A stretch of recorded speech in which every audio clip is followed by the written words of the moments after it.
사건이 발생할 때마다 정부와 국회는 앞다투어 대책을 내놓았습니다. 이번에도 가해자에 대한 그만큼 양천 아동 학대 사망 사건에 대한 국민들의 분노가 큰다는 것입니다. 사실 그 양천 아동 사건뿐만이 아니라 그 전에도 우리는 여러 아이들을 아동 학대로 하늘나라로 보냈습니다. 그래서 기자회견에 시스템을 마련하라는 주제로 신수경 민주사회를 위한 변호사 모임 아동인권위원회 변호사님께서 발언을 해주시겠습니다. 예, 발언하겠습니다.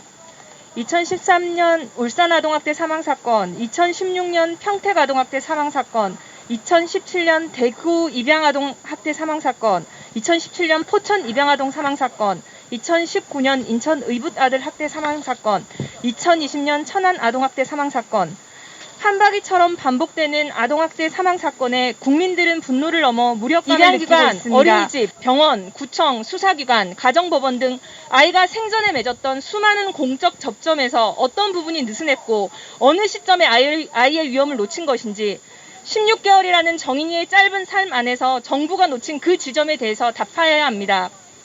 또한 정부는 이러한 답변을 토대로 아동학대 대응 업무가 현장에서 제대로 작동하도록 실효적인 시스템을 만들어야 합니다.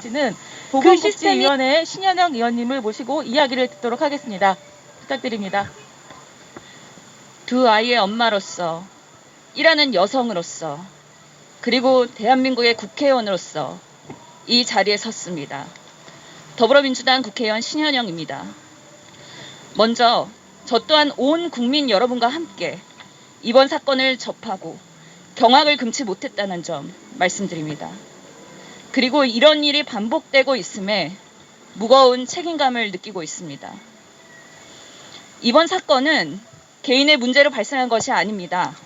반복되어 온 사회 구제적인 문제, 시스템의 문제임을 강조하고자 합니다. 이제는 바꿔야 합니다.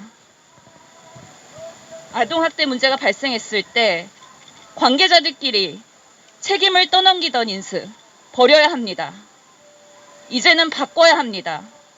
평소 아동학대 신호를 전문적으로 감지하고 이미 발생한 사례들을 꾸준히 추적, 관리, 공유할 수 있는 시스템 만들어야 합니다. 이제는 바꿔야 합니다. 처벌 강화만 외치기보다 현장에서 정말 필요한 것이 무엇인지 살피고 부족한 부분은 빠르게 보완할 수 있도록 해야 합니다. 아동보호 전문기관은 양부모에게 학대 혐의가 없다고 사건을 종결 처리했고 그 결과 아동은 가장 안전해야 할 가정에서 학대로 숨졌습니다.